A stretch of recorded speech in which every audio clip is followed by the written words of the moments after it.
Summer heat ను cool shades తో beat చేయండి. Mister opticals mister cool offer up to 75% of in summer glasses. బంగారం market పరిస్థితి ఏంటి? యుద్ధం ఒకవైపు ముదురుతోంది, మరోవైపు బంగారం ధరల విషయంలో అనిశ్చితి కొనసాగుతుంది. ఇది బెస్ట్ ఇన్వెస్ట్మెంట్ ఎప్పుడవుతుంది? దీనికి సంబంధించినటువంటి విశ్లేషణ చూద్దాం. మనతో పాటు అనలిస్ట్ ప్రశాంత్ గారు ఉన్నారు. ప్రశాంత్ గారు నమస్తే. నమస్తే అండి కేశవ్ గారు. సార్, ఈ యుద్ధం ఇంకా పెరిగేటువంటి సంకేతాలు స్పష్టంగా కనిపిస్తున్నాయి. బంగారం మార్కెట్లో కూడా ధరలు ఒక రోజు దిగితే ఇంకో రోజు పైకి వెళ్తున్నాయి. ఏంటి ప్రజెంట్ పరిస్థితి? పైగా వీకెండ్. డెఫినెట్ గా అంటే ఇప్పుడు ఒక 2 సంవత్సరాలుగా బంగారంపై ఆసక్తి పెంచుకొని నిశ్చితంగా పరిశీలిస్తున్న ఎవరికైనా సరే ఒక చిన్న సలహా ఏంటంటే, బంగారం అనేది no longer it's insurance asset గా బంగారాన్ని గత కొన్ని వందల సంవత్సరాలుగా అందరూ పెట్టుకుంటూ వస్తున్నాం. ఇళ్లలో కూడా బంగారు కొంచెం కొనుక్కోవడం అంటే వెళ్ళి షాప్ లో వెళ్ళి అది ఆభరణ రూపంలో ఏదో డాలరో తెచ్చుకొని ఇంట్లో సేఫ్టీ కోసం పెట్టుకోవడం, అది వీలైనప్పుడు పెళ్లిళ్లకు, అలంకరణలకు, పూజలకు వాడడము.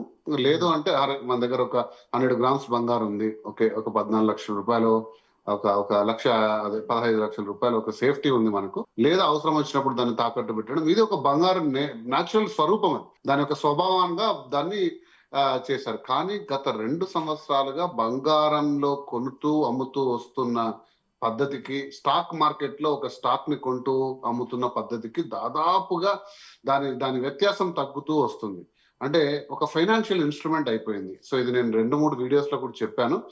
ఇప్పుడు జరుగుతున్న ఈ పరిణామాలన్నీ కూడా డెఫినెట్ గా ఇదే సంకేతాలను ఇస్తున్నాయి. అంటే బంగారం మీలాంటోలో నాలాంటోలో షాప్కి వెళ్ళి ఒక 5 గ్రామ్స్ 10 గ్రామ్స్ కొని పెద్ద ప్లానింగ్ చేసుకొని ఇంటికి తెచ్చుకొని గుళ్ళో పెట్టుకొని, అదే ఇంట్లో దేవుడి మందిరంలో పెట్టడం, ఇలాంటి 10-20 గ్రాములు కొనే లోపల దాదాపు కొన్ని వందల కిలోలు కేవలం పేపర్ల రూపంలో ట్రేడ్ అయిపోతుంది. అంటే ఈటీఎఫ్స్ లో టూ మచ్ ఇన్వెస్ట్మెంట్.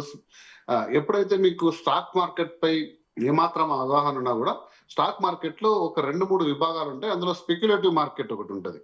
అంటే ఎప్పుడైతే బంగారం స్పెక్యులేటివ్ మార్కెట్ లోకి ఎంటర్ అయిందో, దాన్ని కొనడం అమ్మడం అనేది కొన్ని సెకండ్ల పద్ధతిలో, అంటే మనుషులే కాకుండా ఏఐలు, అల్గారిథమ్స్ లాంటివి కూడా చేసుకుంటూ వెళ్తుంటాయి. సో ఇలాంటి సందర్భంలో బంగారు టూ మచ్ ఆసిలేషన్ అవుతుంది. మీరు అంటున్నట్టు పడుతూ పోతూ పడుతూ వస్తూ. ఎందుకంటే టెక్స్ట్ బుక్ ఎకనామిక్స్, అంటే కొన్ని వందల సంవత్సరాలుగా టెక్స్ట్ బుక్ ఎకనామిక్స్ ఏంటంటే, యుద్ధ వాతావరణం, అనిశ్చితి ఉన్నప్పుడు, ప్రపంచంలో అశాంతి లేదా అనిశ్చితి ఉన్నప్పుడు బంగారాన్ని ఖచ్చితంగా వాల్యూ పెరుగుతుంది. ఇది టెక్స్ట్ బుక్ ఎకనామిక్స్. 2 సంవత్సరాల వరకు మనం చదువుతూ వచ్చాము, అంటే ఇప్పటి వరకు ప్లస్ చూస్తూ కూడా వచ్చాము. అంటే పలు సందర్భాల్లో కూడా బంగారం అనేది పెరుగుతూ పోయింది. 2025లో మనం అందరం కూడా విట్నెస్, అంటే ఆర్థిక అనిశ్చితి ప్రపంచవ్యాప్తంగా వచ్చింది. గ్లోబల్ గా ఏ దేశంలో ఏ కరెన్సీ కూడా బలపడట్లేదు, వ్యాపార లావాదేవీలన్నీ కూడా అంత లాభపడట్లేదు. ఇటువంటి పరిస్థితుల్లో బంగారం అనేది ఒక సేఫ్ గా ప్రపంచ బ్యాంకులన్నీ తీసుకోవడము, తర్వాత విరివిగా దేశాలు కూడా ఒక డీడాలరైజేషన్ వ్యవస్థలో దాన్ని తీసుకోవడంతో ఒకసారిగా 75% రిటర్న్ ఇచ్చింది. అదే ట్రెండ్ కూడా జనవరి 1, 2026 కూడా కొనసాగుతూ దాదాపు 1,75,80,000 వరకు వచ్చింది. సో ఈ మార్కెట్ లో ఎంటర్ అయినప్పుడు మనం చాలా వీడియోలు చేసినప్పుడు కూడా అనలిస్టులు అందరూ కూడా ప్రపంచవ్యాప్తంగా 2,50,000 వెళ్ళే ఒక మార్గం ఉందా, 3 లక్షలు వెళ్తుందా, 2 లక్షలు వెళ్తుందా అంటూ మనం చాలా వీడియోలు చేసిన సందర్భంలో ఈ రోజు మనం ఈ యుద్ధ వాతావరణంలో బంగారం ఎందుకు పెరగట్లేదు, పెరగడం పైపోగా ఎందుకు పడుతూ వస్తుంది, ఏంటి అంతగా బంగారు స్వభావం ఎందుకు మారింది అంటే, దానికి కారణం స్టాక్ మార్కెట్. ప్రపంచవ్యాప్తంగా స్టాక్ మార్కెట్ కుదేలేదు. అంటే కొన్ని వందల లక్షల కోట్లు ఆవిరైపోయాయి స్టాక్ మార్కెట్ లో. ఎఫ్ఐఐఎస్ కూడా మన అనాలిసిస్ చూసుకుంటే 1,22,000 కోట్లు కేవలం మార్చి నెలలో ఇండియాలో ఉన్న ఇన్వెస్ట్మెంట్లు తీసుకొని బయటకు వెళ్ళిపోయారు. సో ఎప్పటి వరకు మరి ఈ అనిశ్చితి కొనసాగుతుంది? ఇది అంటే స్టాక్ మార్కెట్ పరిధిలో, అంటే ఫైనాన్షియల్ ఇన్స్ట్రుమెంట్ గా బంగారం ట్రేడ్ ఆగిపోయి మళ్ళీ బంగారం దాన్ని తిరిగి వైభవం తెచ్చుకుంటుంది అనేది కూడా పెద్ద క్వశ్చన్ మార్క్ కేశవ్ గారు. ఎందుకంటే ఈటీఎఫ్ లకు అలవాటు పడిన తర్వాత ఈటీఎఫ్ లో కొనడం అమ్మడం అనేది ఒక ట్రేడింగ్ విధానంలో అవుతుంది. సో స్టాక్ మార్కెట్ ఎప్పుడైతే మళ్ళీ కూడా పెరుగుతుందో, అంటే ప్రపంచవ్యాప్తంగా అనిశ్చితి ఎదిగిపోయి ఒక పాజిటివ్ ఎన్విరాన్మెంట్ ఉన్నప్పుడు స్టాక్ మార్కెట్ ఎదుగుతుంది. ఆ మార్కెట్ లోనే బంగారు కూడా ఎదగాలి. కానీ రివర్స్ లో ఉండేది ఇంతకు ముందు బంగారం. ప్రపంచవ్యాప్తంగా ఎంత అనిశ్చితి ఉన్నప్పుడు బంగారం అంత పెరిగేది. ఇప్పుడు స్టెబిలిటీ రావాలి, ప్రపంచవ్యాప్తంగా ఈ యుద్ధ ముసుగులు కూడా తొలగిపోవాలి, స్టాక్ మార్కెట్ లో ట్రేడ్ అవుతున్న బంగారు వాల్యూ తగ్గుతూ ఫిజికల్ గోల్డ్ కి డిమాండ్ రావాలి. ఫిజికల్ గోల్డ్ కి డిమాండ్ సప్లై వచ్చినప్పుడు మాత్రమే బంగారు దాని రేట్ను పెంచుకుంటుంది. కానీ ఇప్పుడున్న పేపర్ గోల్డ్, దాని రెగ్యులైజేషన్ చట్టాలు కూడా తెలియదండి. ఎందుకంటే ఈటీఎఫ్ కి అంటే ప్రపంచ దేశాల్లో అయితే ఈటీఎఫ్ కి ఖచ్చితంగా నువ్వు ఒక మనం ఈటీఎఫ్ లో యూనిట్ ఒకటి సేల్ చేసింది అనుకోండి, ఫర్ ఎగ్జాంపుల్ నిప్పాన్ కానీ హిందుస్థాన్ కానీ, మీరు గోల్డ్ మీరు ఈటీఎఫ్ లో చూస్తే వాళ్ళు దాని బ్యాకింగ్ ఫిజికల్ గోల్డ్ కొనాలి. ఎంత మాత్రం దాన్ని కొంటున్నాయి, సెబీ దాన్ని ఎంత పరిశీలిస్తుంది ప్రపంచవ్యాప్తంగా, నేను కేవలం ఇండియాలో చెప్పట్లేదు. సో అంత ఈజీగా బంగారం కొనడం అమ్మడం జరుగుతుంటే వెనకాల అంత మొత్తం వాల్ట్లో ఫిజికల్ గోల్డ్ తీసుకుంటున్నారా లేదా ఇవన్నీ కూడా పరీక్షించే సమయం వచ్చి వీటి వాల్యూ మనం తీసుకున్నప్పుడు, లేదా ఫిజికల్ గోల్డ్ కు మళ్ళీ డిమాండ్ పెరిగి, అంటే ఇళ్లలో కూడా బంగారు కొన్ని తెచ్చుకోవాల్సిన సందర్భం పెరిగి ఈటీఎఫ్ల వాల్యూ తగ్గినప్పుడు దాని రియల్ వాల్యూ వస్తుంది. సో లేదు అని మీరు అనుకున్నట్టు చూస్తే, అంటే ఇప్పుడున్న సందర్భంలో చూస్తే యుద్ధ వాతావరణం కొంచెంగా సడలుకొని ప్రపంచవ్యాప్తంగా పరిస్థితులన్నీ నార్మల్ అయి అమెరికా లాంటి దేశాల్లో తిరిగి కూడా డాలర్ వైపు కొంచెం తగ్గి, అంటే రేట్ కట్స్ చేసి అమెరికాలో ఉన్న బాండ్ ఈల్డ్స్ రేట్ కట్ చేస్తే ఆటోమేటికల్ గా సెకండ్ బెస్ట్ కరెన్సీ అండి. బంగారం అనేది సెకండ్ బెస్ట్ కరెన్సీ వైపు మోజు పెరిగే సందర్భం ఉంది. కాకపోతే మనం ఒక విషయం మాత్రం గట్టిగా చెప్పగలం, ఏంటంటే బంగారు ఇంతకంటే పడిపోతుందా అని. 1,40,000 ఉన్నప్పుడు మనం కొన్ని వీడియోలు చేశాం. ఖచ్చితంగా మనం 2 వారాలు పెద్ద పరీక్ష పెట్టింది బంగారు, అంటే అందరికి ఆందోళన గురి చేసింది. ముఖ్యంగా 1,60,000లో 70,000లో ఉన్న వాళ్ళందరూ కూడా ఒకసారిగా ఇలా పట్టుకొని చూశారు, అంటే ఏమవుతుంది బంగారు అని. కానీ విత్ హోల్డ్ అయ్యి మళ్ళీ పైకి వచ్చింది. కాబట్టి ఎక్కువగా పడిపోయే శాతం అయితే లేదు, కానీ అమాంతంగా మనం అనుకున్నట్టు 2 లక్షలు 2,50,000 పెరిగే సందర్భం అయితే దాదాపుగా అంత పాజిటివ్ గా కనపడట్లేదు. ఓకే. సో ఇంకోటి, యుద్ధం ముగిసిన తర్వాత లేదా యుద్ధంతో అసలు సంబంధమే లేకుండా కొన్ని దేశాలు అనుసరిస్తున్నటువంటి విధానాలు, ఆర్థిక సంక్షోభాన్ని ఎదుర్కోవాలంటే గోల్డ్ రిజర్వ్స్ని తగ్గించుకోవడం, వాళ్ళ ఓన్ కరెన్సీని సర్క్యులేషన్లో, ఇప్పుడు ఇండియా కూడా రూపీతోనే ఇంటర్నేషనల్ బిజినెస్ చేయాలని చెప్పని ప్రయత్నాలు చేస్తుంది. సో ఇటువంటి వాటి వలన బంగారం ధరలపైన కానీ బులియన్ మార్కెట్ పైన కానీ ప్రభావం ఏమైనా ఉంటుంది? డెఫినెట్ గా ఉంటుందండి. అంటే బంగారు నిల్వలు తగ్గించుకొని సొంత కరెన్సీని పెంచుకోవడం అనేది నాకు తెలిసి దాదాపుగా కష్టం అవుతుంది. ఎందుకంటే బాస్కెట్ ఆఫ్ కరెన్సీస్ మీరు తీసుకున్నారు అంటే ఏ దేశమైనా బంగారు నిల్వలు వారి దేశ అత్యవసర పరిస్థితి కోసం మాత్రమే తీసుకున్నాయి. అంటే దాదాపు వారి నిల్వల్లో చూసుకుంటే 10% మించవు, 10, 12, 13%. సో వాటిని కూడా అమ్మేసుకొని వాళ్ళ సొంత కరెన్సీని పెంచుకోవడం అంటూ అన్ని దేశాలకు సాధ్యం కాదు. ఎందుకంటే ప్రపంచంలో సేఫ్ గా కొనియాడబడే కరెన్సీస్ దాదాపు ఒక 5, 6, ఒక 10 ఉంటాయి.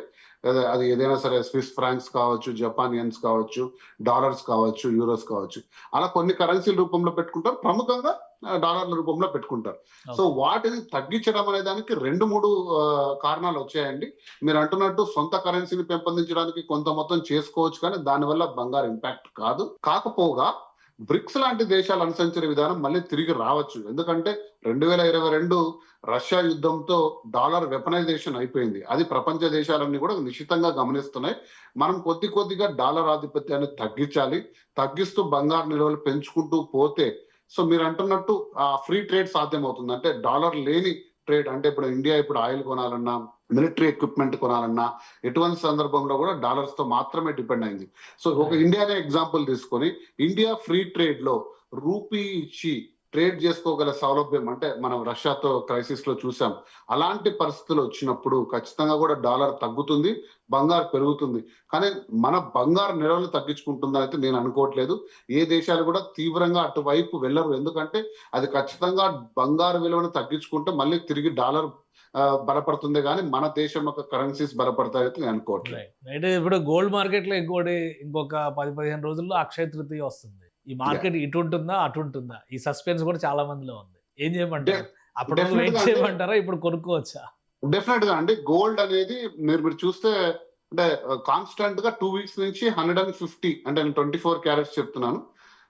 ఇప్పుడే మీ వీడియో స్టార్ట్ చేసే ముందు జిఆర్టీ యాప్ లో చూసాను, 24 క్యారెట్స్ 1,51,000 దాదాపుగా ఒక 10 రోజులుగా స్థిరంగా ఉంది. అంటే 1,50,000 నుంచి 53,000 మధ్య దాదాపు స్థిరమైన వాల్యూతో ఉంది. కాబట్టి ఖచ్చితంగా కూడా ఇటువంటి మార్కెట్ లో మీరు అంటే నేను ఎప్పుడు చెప్పే విధానంలోనే, ఎస్ఐపి విధానంలో, గోల్డ్ స్కీమ్ విధానంలో ఖచ్చితంగా మీరు మీ వాయిదా ఉన్నా, లేకపోతే మీరు ఈ వారంలో 2 వారాల్లో కొనాలనుకున్నప్పుడు కూడా కొద్ది మొత్తం ఖచ్చితంగా తీసుకోండి. ఈ మార్కెట్స్ లో మల్టిపుల్ టైమ్స్ ఎంటర్ అయిన ప్రతి ఒక్కరు కూడా లాభపడ్డారండి. అదే జనవరిలో, అంటే ఇందాక మిత్రుడు కాల్ చేశాడు, 1,72,000 ఉన్నప్పుడు బంగారు కొన్నాడు, అంటే పెరుగుతుందని ఆశించి. అంటే నేను వీడియోలు చూసి నేను చెప్పట్లేదు, కానీ స్పెక్యులేటివ్ మార్కెట్ లో ఫిజికల్ గోల్డ్ తీసుకున్నారు. సో ఏం చేయాలి? 1,70,000లో దాదాపు 20 గ్రాములు తీసుకున్నారు, అంటే ఏమి హ్యాపీగా ఏమంటారు పడుకోండి. రోజు గోల్డ్ రేట్ చూడడం, అబ్జర్వ్ చేయడం మానేసి ఖచ్చితంగా సంవత్సరం 2 సంవత్సరాల్లో దాని వాల్యూ పెరగాల్సిన రీతిలో పెరుగుతుంది. అంతేగాని దీన్ని ఏదో పాంజీ స్కీమ్ కింద 1,70,000 కాస్త 2,40,000 చేసేయాలి, 3,40,000 చేయాలని ఆలోచన ఉంటే ఖచ్చితంగా దాన్ని ఏ లోన్‌లోనో పెట్టుకొని ఆ అమౌంట్‌తో వేరే వ్యాపారం చేసుకోమని చెప్పి సలహా ఇవ్వడం జరిగింది. సో, కాబట్టి లాంగ్ టర్మ్ మీరు లాంగ్ టర్మ్ ఇన్వెస్ట్‌మెంట్ కానీ, సిస్టమాటిక్ ఇన్వెస్ట్‌మెంట్ చేస్తున్నారంటే నిర్భయంగా హ్యాపీగా గోల్డ్ పర్చేజ్ చేసుకోండి. ఎటువంటి ఆలోచనలు పెట్టుకోవద్దండి. ఈ స్టాక్ మార్కెట్ లాంటి ట్రేడింగ్‌లోకి ఎంటర్ అయితుంటే గోల్డ్ అనేది సాధనం కాదు. వాటి గురించి మీరు క్షుణ్ణంగా తెలుసుకోండి. ఈటీఎఫ్‌లు వర్క్ అయ్యే విధానము, దాంట్లో ఎప్పుడు మార్కెట్ చూసుకుంటుండండి. ఈటీఎఫ్ మ్యాచ్ అయితుందా లేదా? అంటే గోల్డ్ మార్కెట్ పెరుగుతున్నప్పుడు, తగ్గుతున్నప్పుడు మీ ఈటీఎఫ్స్ పెరుగుతున్నాయా, తగ్గుతున్నాయా చూసుకుంటే మీకు ఒక ఐడియా వస్తుంది అట్‌లీస్ట్. సో, కాబట్టి వాటిని అంచనా వేసుకొని ఎంటర్ కాండి. మీకు బాగా నాలెడ్జ్ ఉంటేనే మీ పోర్ట్‌ఫోలియోలో గోల్డ్ ఈటీఎఫ్స్‌ని యాడ్ చేసుకొని చూసుకోండి. ఫిజికల్ గోల్డ్ వరకు ఒక స్థిరమైన ఇన్వెస్ట్‌మెంట్ గానే పెట్టుకోండి. దాని యొక్క రూపంను మీరు మార్చాలని ట్రై చేయొద్దు. రైట్. థ్యాంక్ యూ ప్రశాంత్ గారు విశ్లేషణ అందించినందుకు. ఇది గోల్డ్ మార్కెట్‌లో జరుగుతున్నటువంటి పరిణామాలు, రాబోయేటువంటి అక్షయ తృతీయ ముందర జరగబోయేటువంటి పర్యవసానాలు వీటన్నిటిని బట్టి చూస్తే గనక స్కీమ్స్ మీద ఆధారపడి చేసేటువంటి పర్చేస్‌కి ఎలాంటి ఇబ్బంది ఉండదు. కానీ మార్కెట్‌లో మరికొంతకాలం మాత్రం ఈ ఫ్లక్చుయేషన్స్ కంటిన్యూ అయ్యేటువంటి అవకాశం ఉందని చెప్పని ప్రశాంత్ గారు విశ్లేషిస్తున్నారు. ఇది స్పెషల్ డిస్కషన్. Keep watching.